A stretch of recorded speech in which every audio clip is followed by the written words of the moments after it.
예수님께서 갈릴리 가나라는 시골 마을에서 일어났던 그런 내용입니다. 여기서 예수님 사역을 시작하면서 제일 첫 번째로 행했던 표적. 교회는 사실은 기적의 종교입니다. 여러분, 우리가 기적을 너무 신봉하는 것은 아니지만 그렇다고 해서 기적을 무시하면 안 됩니다. 기적이 있습니다. 하나님이 역사하는 기적입니다. 그래서 기적을 쫓아다니면 이게 신비주의에 빠질 수가 있고 거짓 선지자도 만날 수 있지만은 우리는 신앙생활 중에 어려움이 있거든. 기적의 하나님을 신뢰하고 적극적으로 메어 달리십시오. 그러면 하나님께서 기적을 이루시는 줄 믿습니다. 오늘 제목이 첫 번째 표적입니다. 첫 번째는 뭐냐? 포도주가 떨어졌을 때 나타났어요. 3절에 보니까 포도주가 떨어진지라 예수의 어머니가 예수에게 이르되 저들에게 포도주가 없다. 여러분, 포도주가 떨어졌을 때 오늘 본문에 보니까 기적이 나타났다. 없는 그때에 하나님은 있게 하시는 전능하신 하나님인 줄 믿습니다. 죽은 자를 산자처럼 불러내는 기적의 하나님이에요. 그래서 포도주가 떨어졌을 때, 다시 말하면 한계 상황에서 표적이 나타난 거예요. 그야말로 도저히 인간이 힘쓸 수 없는 상황에서 기적이 나타났다, 그 말이에요. 여러분, 기적은 포도주가 있을 때 나타나지 않았어요. 포도주가 떨어졌을 때 기적이 나타난 거예요. 한 2분의 1쯤 있을 때 나타났다, 3분의 1쯤 있을 때 나타났다, 그런 것이 아니에요. 완전히 바닥이 났을 때, 사람의 방법으로 도저히 해결할 수 없는 지점, 이 임계점이에요. 임계점. 그 지점에 이른 거예요. 그 임계점에서 하나님이 역사하신 거예요. 우리 사람의 끝은 하나님의 시작인 줄 믿습니다. 사람에게는 능력의 한계가 다 있어요. 모든 방법을 동원해 봐도 도저히 해결할 수 없는 한계 상황, 그 순간이 알고 보면 하나님이 역사하는 기적이 일어나는 시간이에요. 여러분, 이스라엘 백성들이 애굽을 떠나서 가나안으로 가는 중에 하나님께서 갑자기 방향을 싹 틀었어요. 홍해로 이스라엘 백성을 몰았어요. 그리고 또 바로의 마음을 하나님이 막 더 악하게 만들어가지고 이스라엘 백성을 지금 잡으러 막 쫙 쫓아오는 거예요. 이 모든 걸 가만히 보니까 배후에 누가 역사했느냐? 하나님이 역사. 그 한계 상황에 이르렀을 때 모세가 하나님 앞에 기도합니다. 마지막 순간 믿음의 사람은 기도하는 줄 믿습니다. 하나님이 홍해의 길을 쫙 여신 것입니다. 성도는 마지막 순간이 하늘문이 열리는 순간입니다.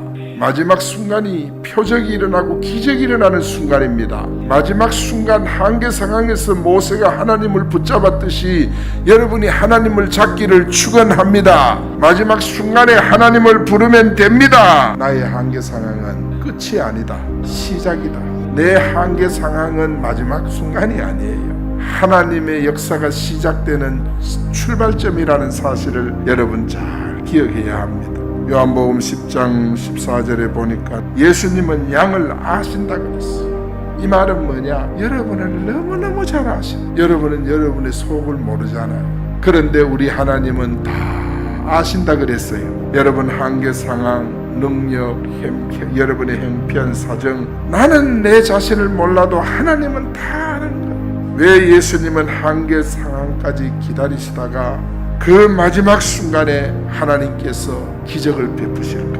그것은 바로 인간의 교만을 꺾기 위해서입니다. 그래서 한계 상황으로 몰아서 완전히 두 손 들고 두 발 다 들 그 순간에 이르러서야 하나님께서 역사하시는 거예요. 여러분이 진짜 예수 믿고 하나님의 자녀라면 이 순간에 하나님 찾으면 여러분에게 표적이 나타납니다. 두 번째, 마리아의 믿음의 행동으로 나타났어요. 5절에 보니까 그의 어머니가 하인들에게 이르되 너희에게 무슨 말을 하든지 그대로 하라.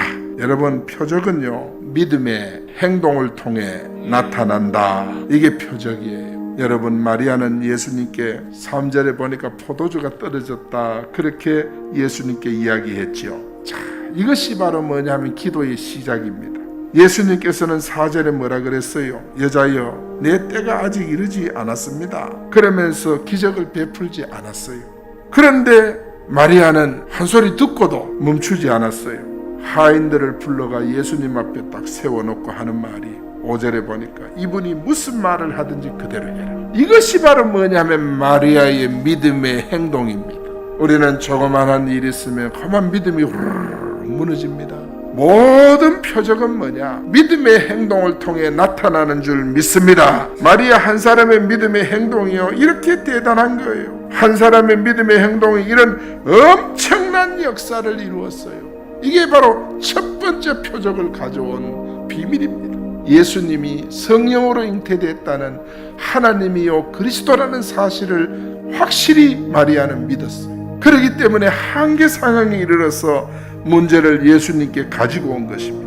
살다가 이런 상황이 오거든 여러분 문제를 예수님께 가져가기를 바랍니다. 예수님은 그 문제를 능히 해결할 수 있는 유일하고 전능하신 분입니다. 여러분 해결할 수 없는 문제를 들고 우리는 주님 앞에 서서 주님을 바라보면 하나님이 역사하시는 줄 믿습니다. 한계 상황이 내게 왔다고 무조건 이런 현상이 나타나는 거 아니에요. 믿음으로 행동할 때 그때 기적이 나타나는 거예요. 여러분 예수님이 표적을 행할 때 자주 하시는 말씀이 있어요. 내 소원대로 되라 내 믿음대로 될지어다 그랬어요. 여호수아 3장 17절에 보니까 이스라엘 백성들이 이제 40년 광야 생활을 마무리하고 이제 가나안 땅에 입성하는 가까이 왔어요. 장정들만 같으면은 이 요단강을 쉽게 건너겠지만은 아이들도 있고 가축들도 있는데 어떻게 건넙니까? 그래가 여호수아가 하나님 앞에 딱 기도했더니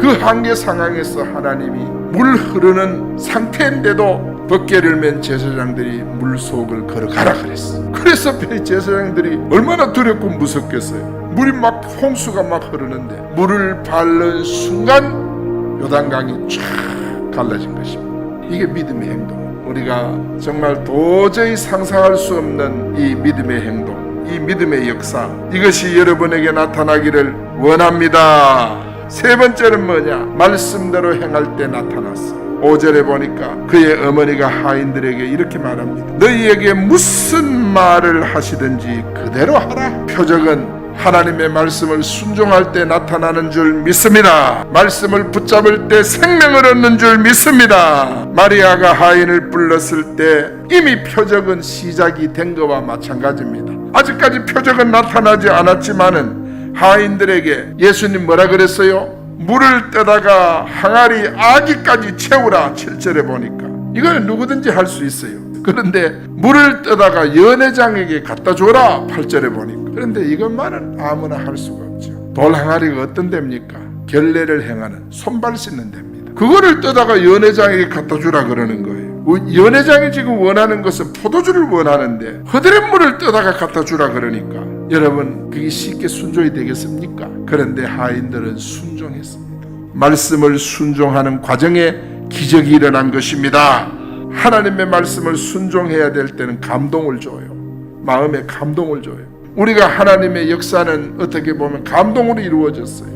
우리가 이곳에 온 것도 감동으로 되어진 거예요. 지금도 하나님은 여러분을 감동으로 이끌어 가시는 줄 믿습니다. 하인들은 말씀대로 흐드렛물을 떠다가 연회장에 갖다 주는 가정에서 놀라운 기적을 체험하고 경험했듯이 말씀을 순종하는 자는 압니다. 말씀 순종하는 자는 깨닫습니다. 고린도전서 1장 18절에 보면 십자가의 도가 멸망을 받는 자들에게는 미련한 것이요 구원을 받는 우리에게는 하나님의 능력이라.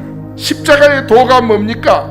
이것이 바로 구원의 길입니다. 여러분 요한복음 5장 24절에 보면 사망에서 생명으로 옮기는 것이 바로 십자가의 도입니다. 사도행전 16장 16절에 보면은 간수장이 자결을 하려고 하는 그 순간입니다. 그 순간에 복음을 증거하여 간수장을 살려내는 것입니다. 이것이 바로 뭐냐 하면 하나님의 위대한 역사. 사도행전 3장 16절에 보면 안진뱅이에게 보세요. 내게 있는 건 네게 준다. 이것이 바로 뭐냐? 유일한 해결책. 여러분에게 있는 게 뭡니까? 여러분이 살릴 메시지가 뭡니까? 이것이 바로 복음인 줄 믿습니다. 이사야 60장 1절에 보니까 여호와의 영광이 내 위에 임하였습니다. 구원의 빛을 바라는 사람에게 하나님의 영광이 임한다 이 말이에요. 구원의 빛을 바라는 전도자가 복을 받는다는 뜻이에요. 여러분이 오늘 복음 들고 나가면 하나님의 영광이 여러분과 함께하는 줄 믿습니다. 이사야 60장 2절에 보면 어두움과 캄캄함이 떠난다 그랬어요. 흑암이 결박된다 이 말이에요. 어두움과 캄캄함이 복음이 증거되는 곳에 떠나는 줄 믿습니다. 그리고 3절 4절에 보면 흑암이 떠나가고 빛을 비추니까 여러분 보세요. 왕들이 돌아오고 나라가 돌아오고 딸들은 안기어서 오고 아들들은 원방에서 걸어오고 무리들도 돌아오고 형제자매 이웃들이 다 돌아온다. 복음의 빛을 비추니까 복음화가 된다는 뜻이에요. 구원의 길은요, 복음을 증거하면요, 흑암과 저주와 재앙과 질병을 여러분 가정에서 밀어내는 줄 믿습니다. 그리고 복음 운동을 계속하며 축복도 행복도 건강도 끌어들인다. 여러분 삶 속에 이런 기적을 체험할 수 있기를 축원합니다. 어떨 때 이런 기적이 나타났어요? 포도주가 떨어졌을 때, 한계 상황에서, 그리고 마리아의 믿음의 행동이 있을 때, 그리고 하나님의 말씀을 하인들이 그대로 순종했을 때 이런 엄청난 표적이 나타난 거예요. 성경 속에 있는 그림이 아니고 성경 속에 있는 이야기가 아니고 이것이 우리의 현실이 되기를 바랍니다. 이대로 이루어지기를 바랍니다.